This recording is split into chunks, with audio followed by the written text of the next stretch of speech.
Welcome to Redacted Realms, where the shadows of history whisper their darkest truths. 89 bodies, each placed with surgical precision, each 6 feet apart. A desert graveyard without names, without mourners, without history, until now. You weren't meant to hear this, because the story of the Henderson family isn't just about murder. It's not just about greed.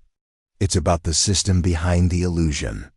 The kind of story that, once whispered into your ear, starts to rot the lies you've lived with your entire life. Imagine standing in the middle of the Nevada desert. Dry wind biting your skin. The smell of dust and death rising from the earth. Beneath your boots lie 89 men vanished from history, forgotten by time. Their only sin? Trusting the wrong man. A man who didn't just kill for money, but built a legacy of blood that shaped a city. This is the truth behind Las Vegas, a city born in fire, sand, and murder. You see, when we talk about the American dream, we talk about railroads, frontier towns, grit, and growth. But what we never mention, what they never want you to mention, is that the foundation of that dream is soaked in ritual sacrifice. Jeremiah Henderson didn't come from nowhere. He wasn't just a desperate rancher who snapped. No, he was part of something older, darker. A current that flows beneath power itself. Because when the weak talk about survival, the strong talk about control. From 1905 to 1908, 89 people disappeared near Las Vegas. And while the history books mention frontier dangers, unsolved crimes, and nomadic criminals, what they don't mention is that every one of those bodies was buried in a geometric grid. What they don't mention is that Union Pacific Railroad covered it up until 1987. What they don't mention is the pattern. Let me ask you something. Why was the land so important? Why was one man with no power, no fortune, and no backing allowed to purchase key real estate near the railroad at a time when even businessmen from Salt Lake and San Francisco were being priced out? What if I told you Jeremiah Henderson didn't act alone? What if I told you the land was never for farming, never for homes, never for commerce? What if I told you it was a threshold? Because once you understand what thresholds are, you begin to see how the elite build not just cities, but empires. On top of Death Gates points where spiritual and psychological energy is manipulated, harvested, and bound to the land. Sound like madness? Good, because madness is what keeps you from going deeper. The truth is, Jeremiah's journal wasn't just a ledger of murders. It was a map. And every entry, every life he took was a piece of a larger ritual that had nothing to do with money and everything to do with power transference. Each victim was chosen not just for their wealth or anonymity, but for their vibration, their guilt, their desperation, their unresolved violence. By taking their lives in a precise ritual pattern, Jeremiah wasn't just removing threats. He was creating a spiritual firewall, a boundary of blood that would bind that land to him. And to something older, this is the part they buried deeper than the bodies. The real Henderson curse, because it wasn't just about 89 dead men.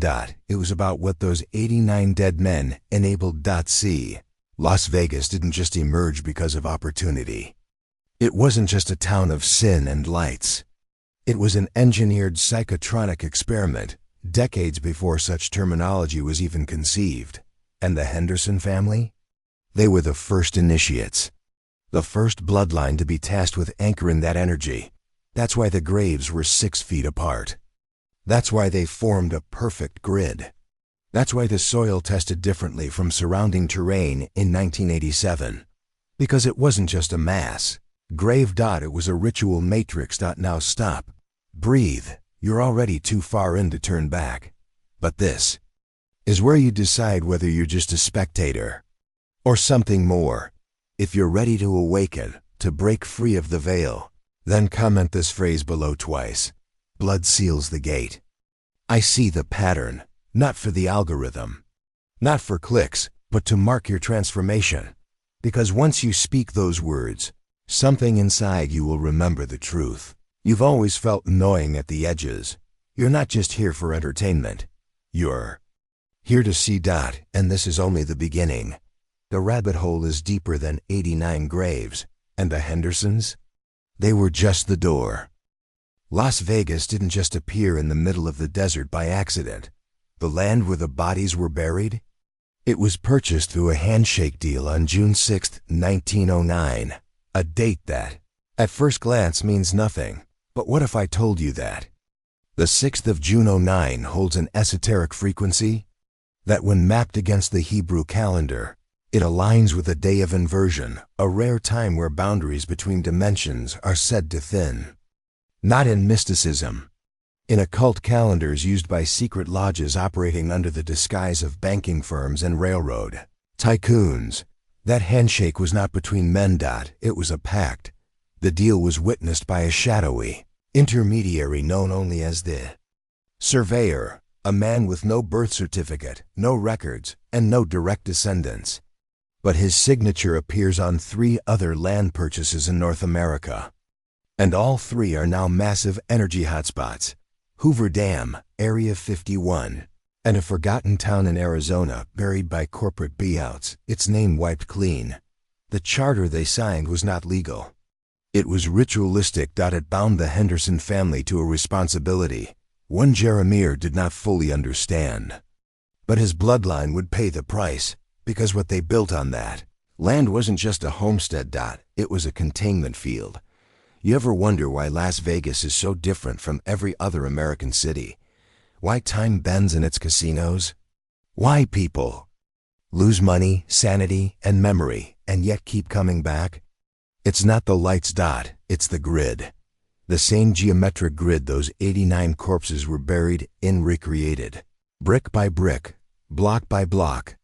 Underneath the strip, a structure designed to funnel and manipulate human energy. Not metaphorically, literally. The layout of early Las Vegas was drawn not by architects, but by numerologists and geomancers. Every casino built on a ley line. Every light frequency tuned to specific wavelengths that sedate higher consciousness. And guess whose descendants were put in charge of overseeing that infrastructure? The Henderson bloodline. But something went wrong, because power corrupts. And blood calls to blood. The 1932 hotel fire that killed 13 members of the Henderson clan? Not an accident. It was a cleansing ordered by the same cabal that helped Jeremiah make the deal in 1909. He had given them what they needed: the land, the gate, the bodies. But his lineage had grown too curious. One of his grandsons, Elias Henderson, had begun to dig into the records. He discovered symbols on the burial markers, symbols that shouldn't have existed in the American West, symbols from ancient Phoenicia, from Babylon, from pre-flood civilizations, and more disturbing, he claimed. He heard whispers near the graves. At night, whispers in languages he didn't speak. He wasn't crazy. He was hearing the resonance, the echo of what had been sealed, and what was beginning to break free. This isn't fiction. This isn't a ghost story. This is how power is passed from sacrifice to silence to empire. The Hendersons made a deal, but what they brought into our world was never meant to stay dormant forever. And in 2023, seismic scans under the Las Vegas Strip revealed unusual subterranean cavities, perfectly square, perfectly spaced, but no construction blueprints exist. Ask yourself, why is that not headline news? Why does no one care? Because you've already been conditioned not to see it. They built the city on bones. And now, the bones are waking up. The public sees Caesar's palace as a monument to Roman decadence, marble statues, gold-plated ceilings, eternal fountains. But beneath that glittering facade lies a chamber never open to the public.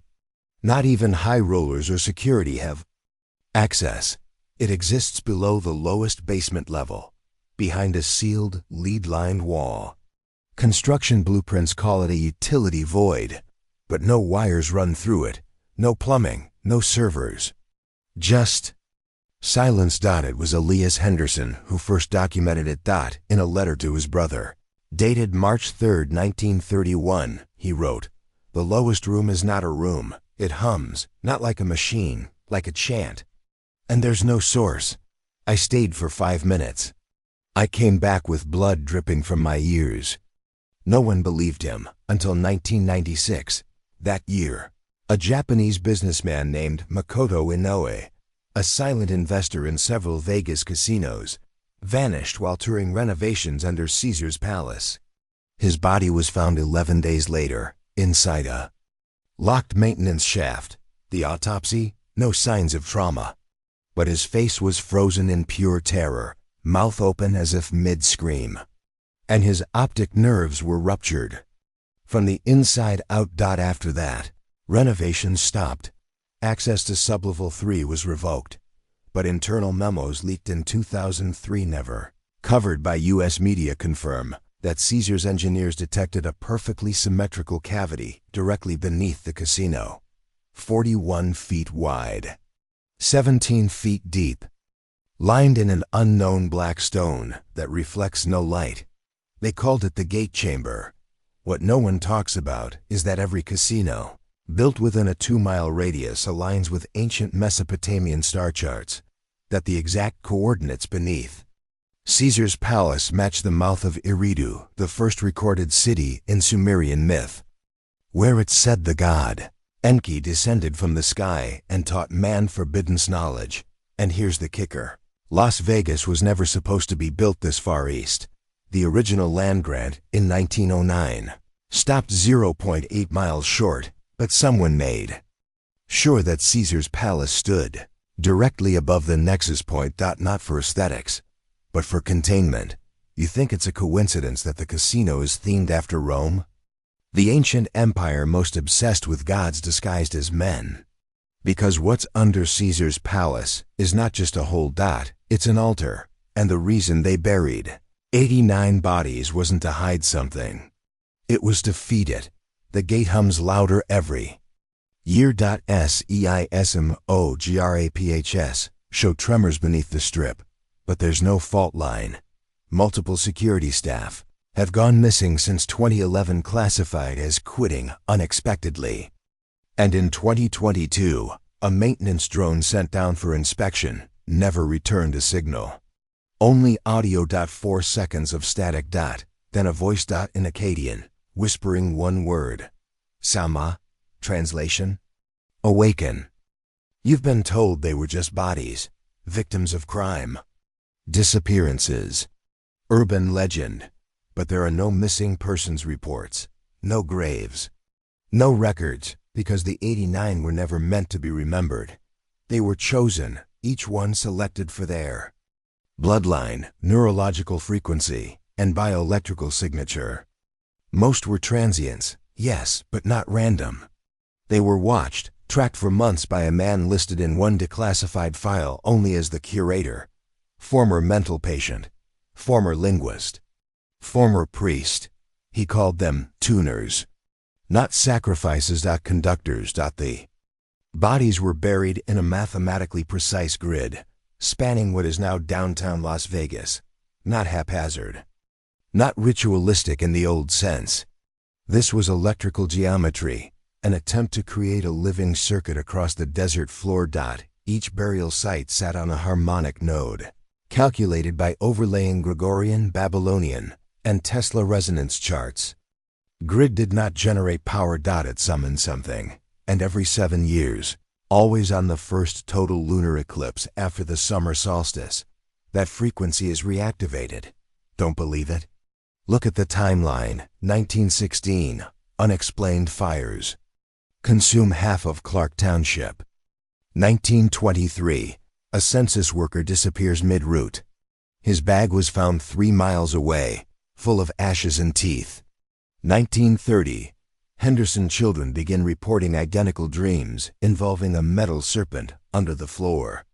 1937, every watch in the Nevada State Hospital stopped for 89 seconds, followed by 12 sudden deaths in Ward C, all with their mouths torn open, but no physical wounds. Every 7 years.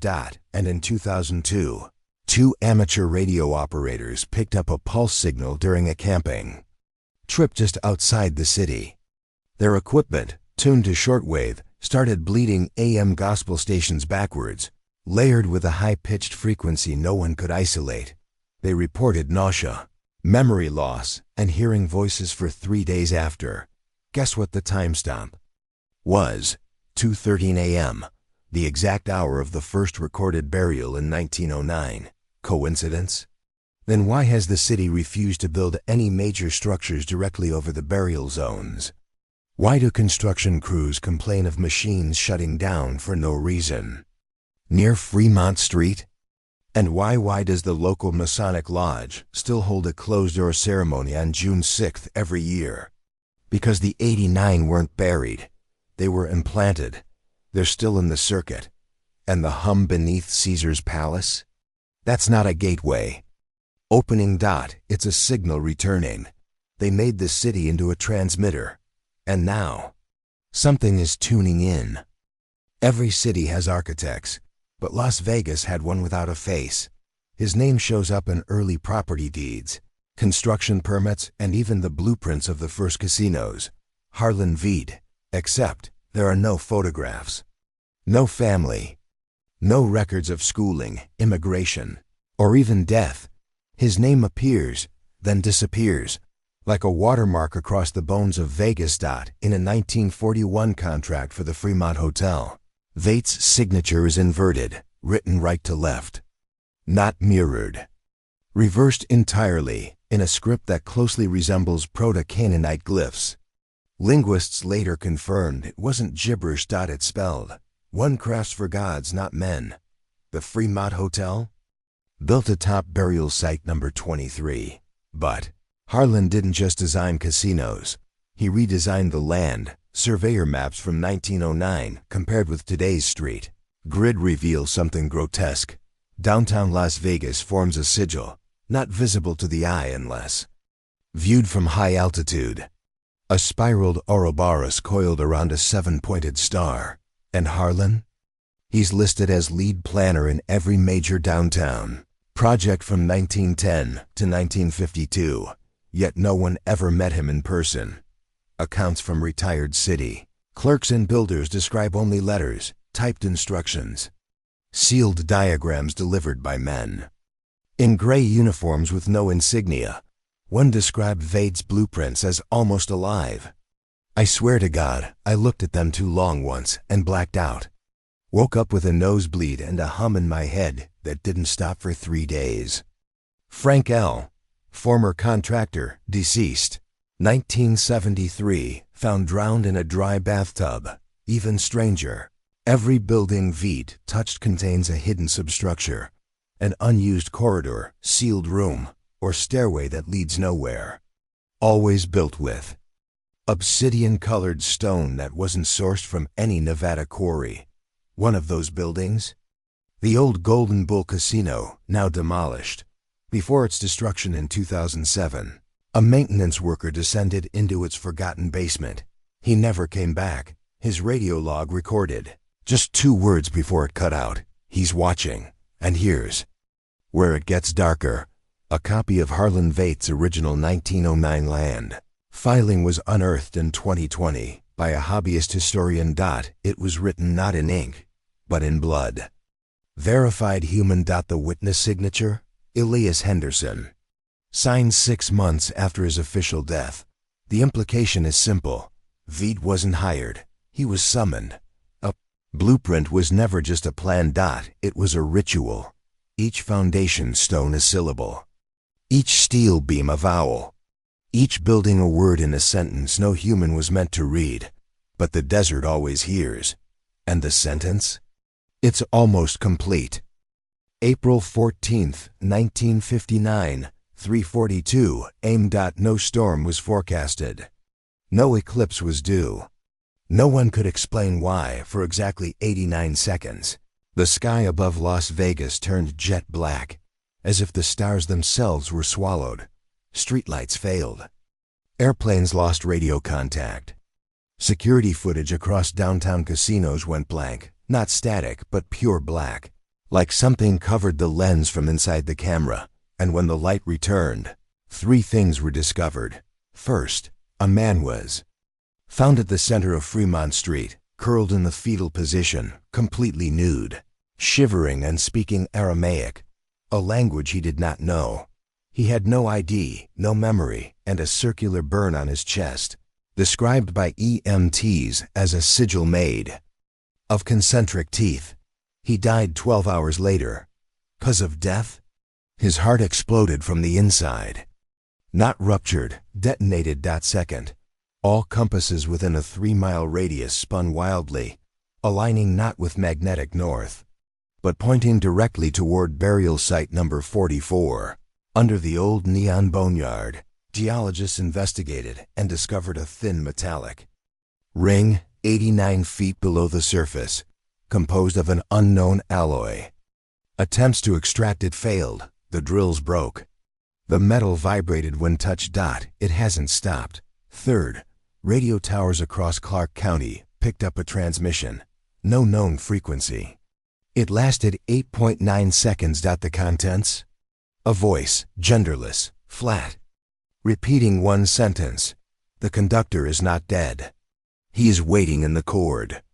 Every sound engineer who analyzed the tape later reported insomnia, severe anxiety, and 3 of them experienced complete auditory hallucinations, including one who walked into the Mojave and was found days later, eyes burned shut, muttering. Numbers imperfect, ENOCHIAN. The government dismissed it as a freak blackout, but an internal document, marked classified, leaked in 1977, tells a different story. It notes that the sky turned black at the exact moment the 89th node of the underground burial grid was complete. A psychic circuit. A sigil activated. An eye opened. One line redacted everywhere, but once in the margin, reads, "This was not darkness. This was a presence. It blinked." So ask yourself, why does no one speak of that night? Why did dozens of survivors later go mute? And why, exactly 89 days later, did 5 casinos burn to the ground, each with their fire alarms disabled, as if triggered by the same silent signal? Las Vegas didn't go dark. It was seen. There's a floor in Caesar's palace you'll never see. It's not on the elevators, not on blueprints, not listed in employee manuals. Staff whisper about it only after midnight. Sublevel 6. No one knows who built it. But everyone knows. The rules. Never mention it to guests. Never press both B1 and PH together. It unlocks something. And if the service lift opens by itself, do not get in. In 1993, a group of janitorial contractors was tasked with a post-renovation deep clean. 3 workers entered an unmarked door in the boiler room. Only one came back. He refused to speak for 14 years. When he finally did, he told his brother, the hallway was wrong. Too long. The walls were wet like skin. And the room at the end ... wasn't empty. It wasn't human, but it wasn't surprised to see us. He died by suicide 2 weeks later. Left no note, just a map of the hotel with a small red circle drawn where no room should be. And then there's the black and white security footage from 2004. High roller named Gerald Tannenbaum, a known Pentagon contractor, is seen entering an elevator. Alone. The camera glitches. 11 minutes are missing. When the feed returns, the elevator is empty, but Gerald's shoes are on the floor, perfectly aligned, steaming. His hotel room, still locked from the inside, his belongings undisturbed. Gerald was never found. Only a single voicemail was left on his daughter's phone. The marble is hollow. You were right about the sound, but they're not underground. They're folded. Like lungs. Tell your mother I'm sorry. Later, Caesars quietly settled 3 lawsuits with families of employees who vanished mid-shift.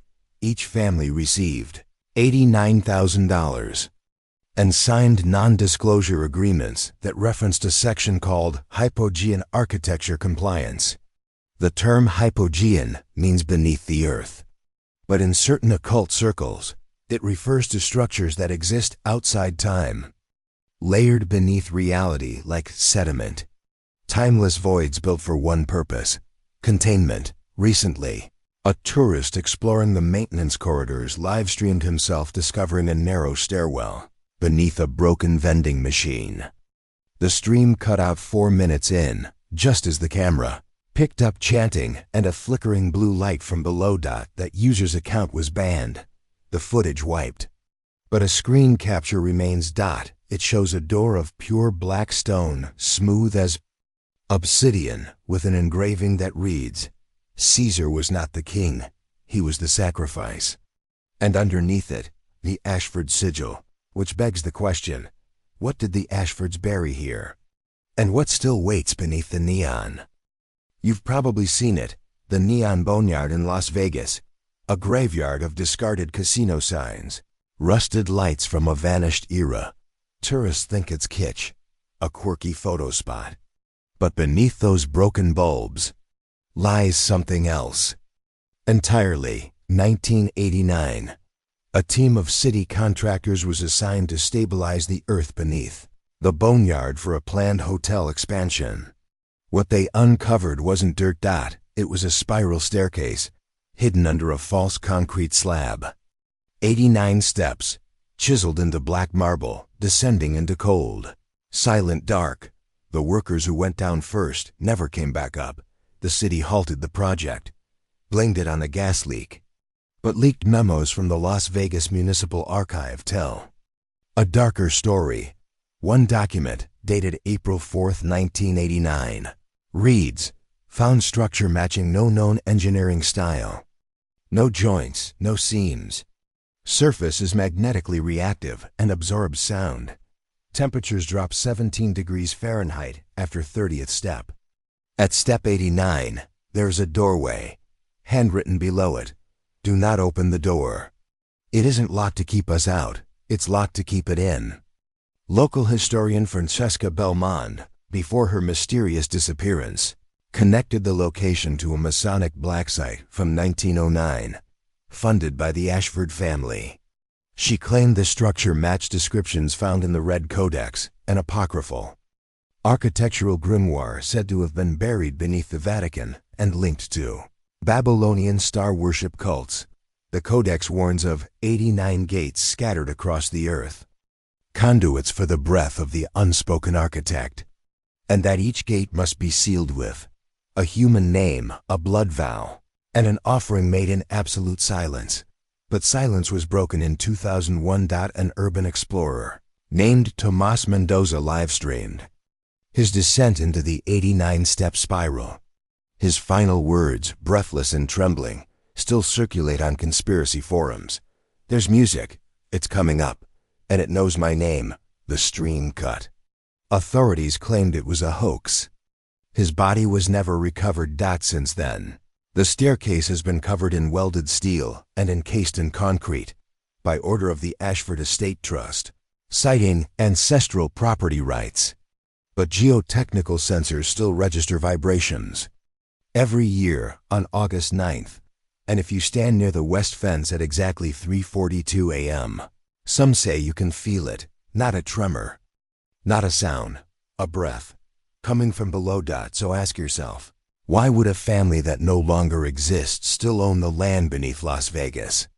Why do all their legal documents end with the phrase, "Let it sleep until the 90th"? What happens after 89? At the edge of the Mojave, hidden behind a strip mall and a chain-link fence, stands a church with no name. No sign, no congregation, no service ever held. Locals call it the Cement Chapel. It was built in 1971, fully funded in cash by the Ashford Family Trust, constructed in under 72 hours, entirely from imported stone not native to the Western Hemisphere. It features no windows, no cross, no pulpit, and no entrance visible from the street, only a massive iron-latched door on the western wall, sealed shut with 13 steel bolts, each engraved with an unknown sigil. And here's the strangest part. Despite being in the middle of the desert, the foundation is constantly wet. The city has excavated 4 times trying to locate a leak. Each time they found nothing, except a rising sound of chanting, only audible through the concrete.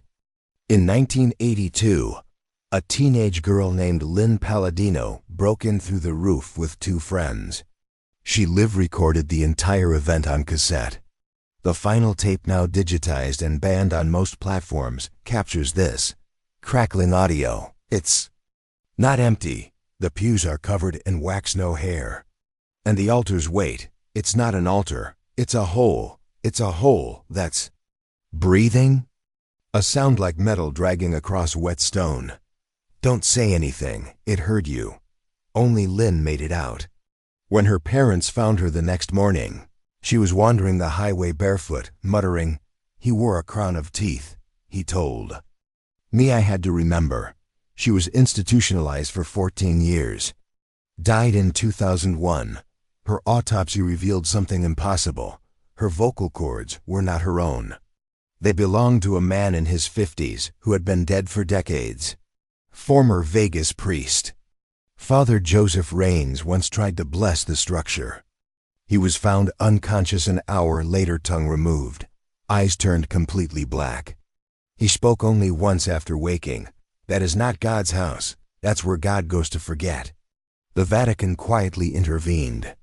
Within months, records of the church's construction, ownership, and land deeds vanished from Nevada archives. The cement was resealed.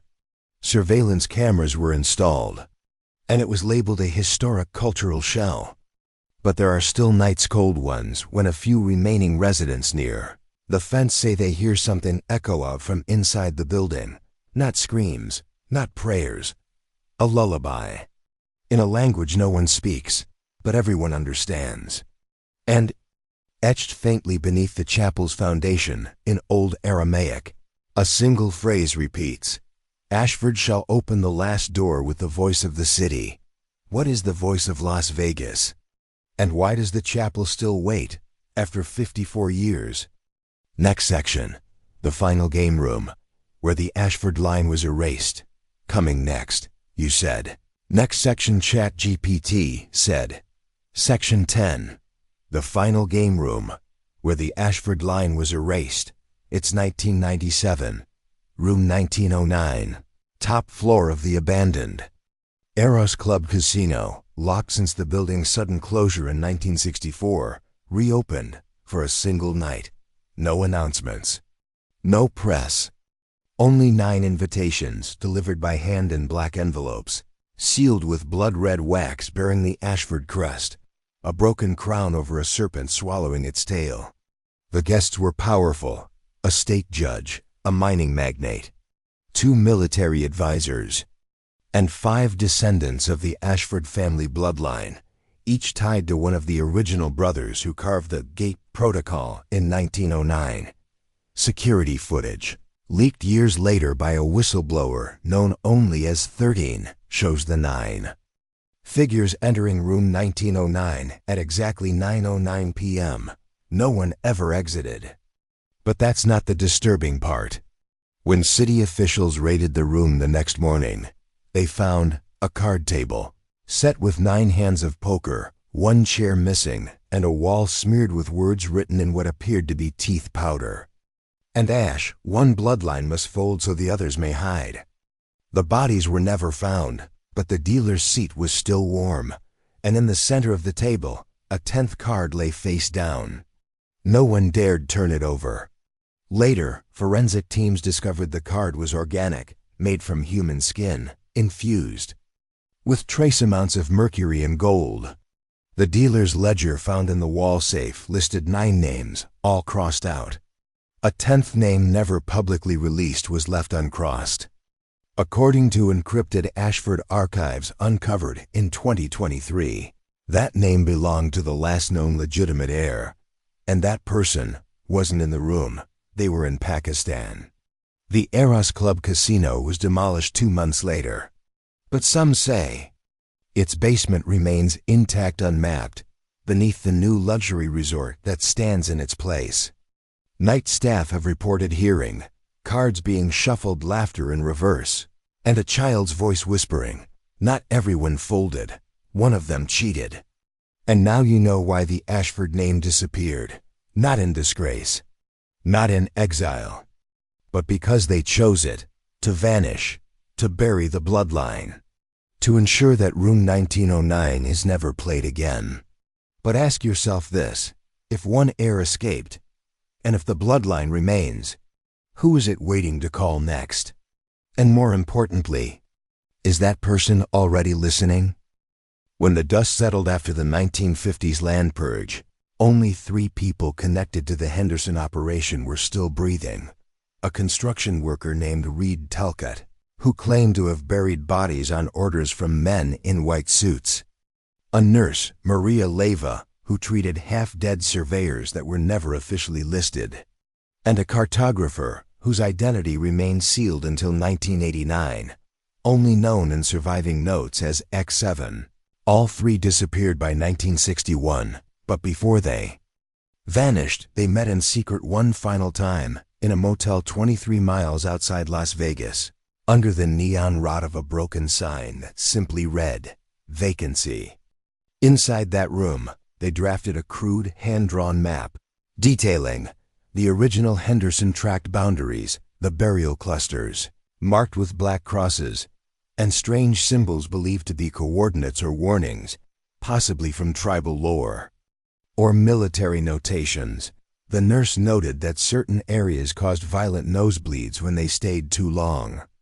Reed swore he saw hands sticking out of dry concrete slabs a week after pouring them. And X7 kept repeating one word in Spanish, "malditos." The cursed. The map was mailed to one address only, a Catholic mission in Juarez, Mexico, known to shelter whistleblowers fleeing U.S. prosecution. No one saw that map again, until 2017. When a Reddit user, known only as BasonRed23, uploaded a photo of a crumpled document inside a Ziploc bag, found under the foundation of a condemned house in Paradise, Nevada. It matched 91% of the Leyva map, verified by independent document analysts. But one thing was different. The original map had 89 crosses. This one had 90, and written across the top in smeared ink were just 5 words. One more, buried, still breathing. By 2018, the Henderson parcel had long since been transformed. What once held unmarked graves, blood-soaked contracts, and hastily poured concrete was now home to luxury resorts, a federal wildlife preserve, and most disturbingly, a Department of Energy monitoring substation behind 3 fences and no public explanation. But then a researcher named Clara Wynn, a PhD candidate in historical cartography from the University of Nevada, cross-referenced that 2017 Reddit map with Cold War era federal zoning records, and what she uncovered would never make it into any textbook: the redacted lines between 1947 and 1954. The U.S. government purchased large tracts of desert land from private owners, almost all of them linked to the Hendersons. But here's where it fractures reality. Multiple Henderson family members appear in 2 places at once on signed documents. Some deals were signed by individuals years after their reported deaths. One parcel had no buyer signature at all, just a crude handprint in red, labeled "Human Witness Verified." Even more chilling, a memo leaked from the Atomic Energy Commission references the area as HZ89, subject site suitable for interment protocols. No surface disturbance authorized until subject data confirms biological silence. Biological silence. That's not real estate language, that's containment. The land didn't just swallow bodies. I just swallowed. Time. Clara tried to publish her findings. The university discredited her. Her files were wiped from every institutional drive within 12 hours.